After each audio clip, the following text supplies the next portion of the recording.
All right, our first question is from JJD101717. What is the relationship between strength and endurance? Are they inversely related? Would it be possible to train both? Yeah, great question. Not inversely, though. Somewhat. Here's They're why. conflicting goals. They can be, and here's why. So think to yourself, what kind of physical adaptations would occur to maximize strength versus the types of physical adaptations that would need to occur for endurance, and compare the two. So let's talk about strength for a second. For strength, you're going to want a central nervous system that fires forcefully and completely. So it's the CNS is like the electrical outlet. Like you plug it in, you get the juice. Boom. You want good, strong juice coming out. Quick and hard from the CNS to give you lots of strength, or just a good, solid signal. As far as the physical adaptations, bigger muscle fibers contract harder. So you're going to want bigger muscles. This is why training for strength produces bigger muscles than training for endurance. Mm-hmm. You don't need to worry so much about energy efficiency because they're usually in bursts. Well, yeah, you're not short burst. Yeah, you're not doing strength for long periods of time. Although you are improving your energy efficiency when it comes to the short bursts. Your body will learn to produce the fast types of energy faster, like ATP, right? Mm-hmm. ATP is that explosive energy. So your body will become more efficient at producing that. Your body may be able to store more ATP as you train for strength. That also means your muscle fibers get bigger.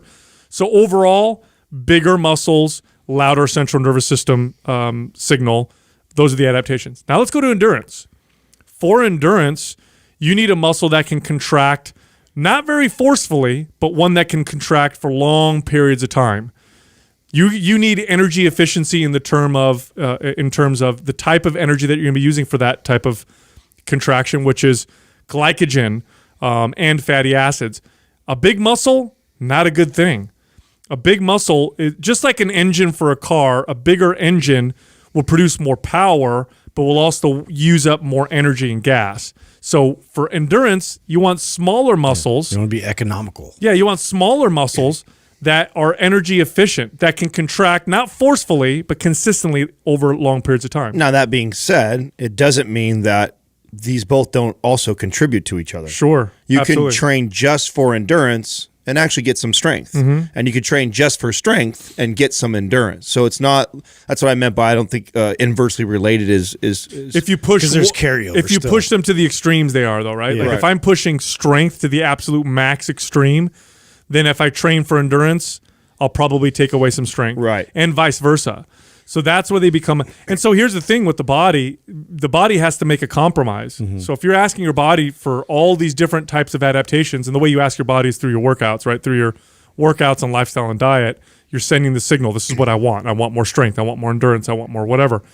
When you're sending your body all these different signals, your body has to make a compromise. I need a car that is both explosive off the line 0 to 60, but I also need a car that can travel for 1,000 miles without having to get a new tank of gas. What you're going to get is something in the middle. Right. Yeah. You know what I'm saying? This is why hybrid training. When I recommend how to train this way, I typically want to nail down the person to give me one of them a little bit more important than the other. So I want to get that from them. Like if you said to me like, oh, I want both. Okay, that's okay. We can agree that we want both.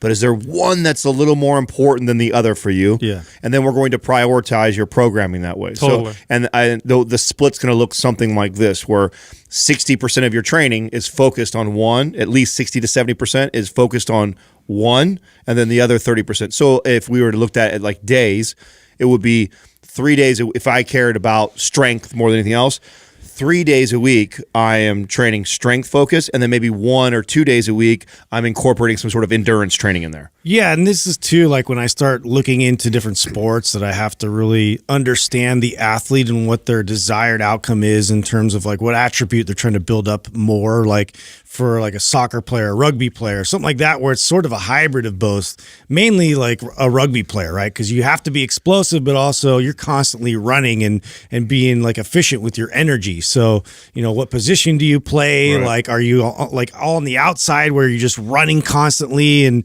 you need to really focus a little more on the endurance end of it? Or are you really explosive and, the go-to guy out of a scrum to go right up and try and score? And so just as a coach, to get a little more insight on those specific things, you can train for both. It's just going to take away a little bit from both ends of that spectrum. Yeah, absolutely. So consider that for yourself. Which one do you want more? Do you want to be extreme in one or the other?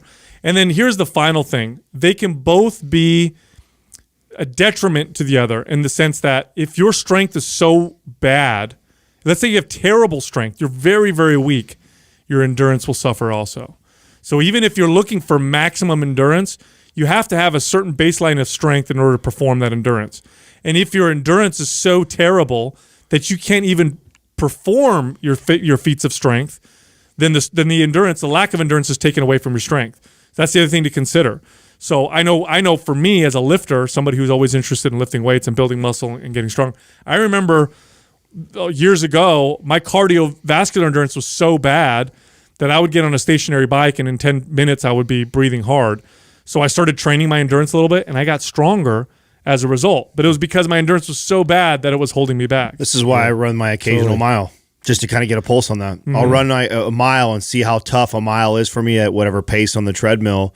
And if it's something that I haven't done in months and I'm suffering from it, I'll kind of pick it up where I'm doing it one time a week or so, which is what I'm doing right now because I just recently did that and I was gassed when I was doing it. I was like, oh, shit, okay, this is probably even affecting my weight training. I'd probably be getting better lifts if I had a little bit more endurance. So all I do is now, once a week, I'll start my workout with, after I do my mobility work, I go right over to the treadmill, I do my mile, I try and push my intensity on it, see if I can improve on my time, and then I go into my training program. And so that kind of keeps that at that level to your point. So